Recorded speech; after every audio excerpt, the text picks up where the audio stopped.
Ayan guys, ito po yung gown na tinahi ko guys.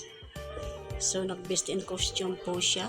Best in national costume 2024. So proud ako sa sarili ko guys dahil ngayon lang ako nakatahi ng gown sa apo ko na nag-best in costume.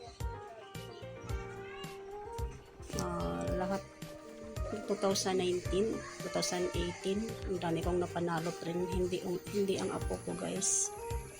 So ngayon lang talaga nangyari na grade 8 na siya. Ang dami ko lang natahing gown sa kanya guys. Ayan o. Ang haba kasi yan guys, ang hirapan ako mag-video. Ayan guys. Ayan. Ang dami kong napanalo. Yung Italy, napanalo ko yun. Yung Maleficent.